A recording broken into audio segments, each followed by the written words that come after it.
समस्त को नमस्कार। भिडियो देखिपे झीटी मोर जे कि जन्मर 10 वर्ष पर चली पारुछि ताहा भी टिके टिके कथा मध्य भल से कहि पारुनी। निज मनर भावना को से प्रकाश करि पारुनी। निज काम को निजे करि पारुनी। आपण भाबिले गुटे झील पिला भविष्य से कौन करि पारिबो। जणे माँ होए मु केमिति सहिबी। चाहूँगी गोटे साधारण पिला भली खेलिबा पई किंतु से खेली पारुनी। से बुलिया पई चाहूँगी बुली पारुनी। डेइबा पई चाहूँगी डेइ पारुनी।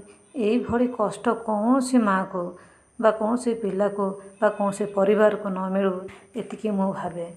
मो भिडियो बनैबार उद्देश्य मात्र एतिक।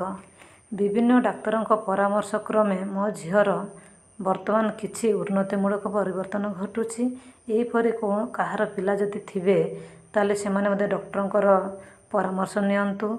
उपयुक्त चिकित्सा जतनर आवश्यक करते। एमती पिला उपयुक्त चिकित्सा उपयुक्त जतन पाइले बा उपयुक्त पाठ पढ़ार सुजोग सुविधा पाइले भल मनीष होइकि भल भविष्य में बिजनेस करें, चाकरी बाकरी करेंगे, निजक आत्मनिर्भरशील करें। गोटे माँ बापा हिसाब से निज पिला आत्मनिर्भरशील करके छाड़तु आउ भल मनीष करंतु। साधारण पिला को जमती जत्न नौकरी निज पिला को सेमती जत्न नियंतु। समस्त को बहुत बहुत धन्यवाद। मो वीडियो को शेष पर्यंत देखिथिबारु पुणी थरे नमस्कार।